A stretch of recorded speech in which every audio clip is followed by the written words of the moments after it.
जोङो जायखिजाया मोनसे खामानि मावनो थाङोब्ला बा जायखिजाया गावनि हारि बा धोरोम बेखौ मोनथिहोनो थाखाय जोंहा मोनसे सिन थायो।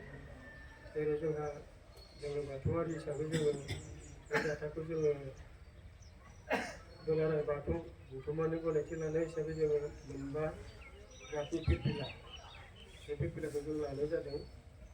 दा बयनिख्रुइ गोजौसिनावनो जाबाय जोंहा गोजा। जोंहा दासो आर'ज खननाय आर'जआवनो बेरखांजोबलांबाय। थेवबो आं फंनैसो बुंनोसै। दा बे गोजायानो जाबाय जोङो बुहुमाव थांनानै थानोब्ला जोंनो स्रां नांगौ आरो दुंनाय नांगौ। बे गोजा गाबानो जोंहा स्रां आरो दुंनायखौ फोरमायनो थाखाय गोजा गाबखौ लानाय जादों। बेनि उनावहाय सोमखोरानो फोरमायदों जोंनो थांना थानो थाखाय जोंहा मोनसे फैलाव जायगा नांगौ जायो। दा बे फैलाव जायगानि थाखाय जोङो बे सोमखोर गाबखौ लानाय जादों। मानो होनब्ला जोङो फैलाव जायगा गैयाबा जोङो थांनानै थानो हाया। बे हिसाबै जोंनि बे बाथौआरिया बे फैलाव बे सोमखोर गाबखौ लानाय जादों। आरो बिनि उनाव जोंहा गेजेराव दङ गुफुर गाब। गुफुर गाबखौ जोङो मोनथियो। गुफुर माने जोंहा गोथार, जेबो लेथ्रा बा गाज्रि गैयै। जेरै जोङो बाथौआरि हिसाबै जोङो धोरोम सिबिनायाव जोंनि बाथौआरिफोरा गोसोआ गोथार जानांगौ। दा बे गोथारखौ फोरमायनो थाखायनो गुफुर गाबखौ होनाय जादों। बेनि उनाव जादों जोंहा गोमो। बे गोमोनि ओंथियानो जाहैबाय जोङो बुहुमाव जोनोम लायोबा जों बयबो समानै खौसे अनलायनानै जों रायजो जानांगोन। बे अनलायनाय खौसे थानाय बेखौ फोरमायनो थाखाय गोमो गाबखौ लानाय जादों। बेनि उनावहाय जोंहा गाहायाव गोथां।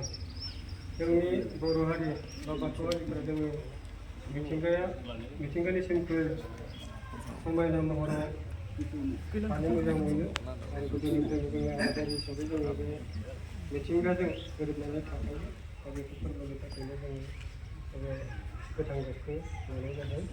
आरो बेनि उनाव जोंहा गुफुरनि गेजेराव जोंहा बाथौनि बावसालि दङ।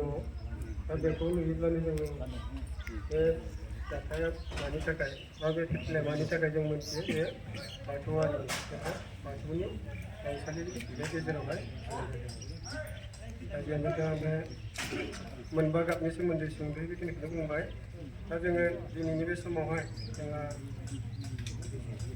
फोसाबथाय बाथौ जोंहा बाथौआ गोदोनिफ्रायनो जोंनि आबौ आबै बेनिख्रुइबो आरो सिगांनिफ्रायनो जुग जुग जोंहा बाथौ धोरोमा सोलिबोबाय थादों।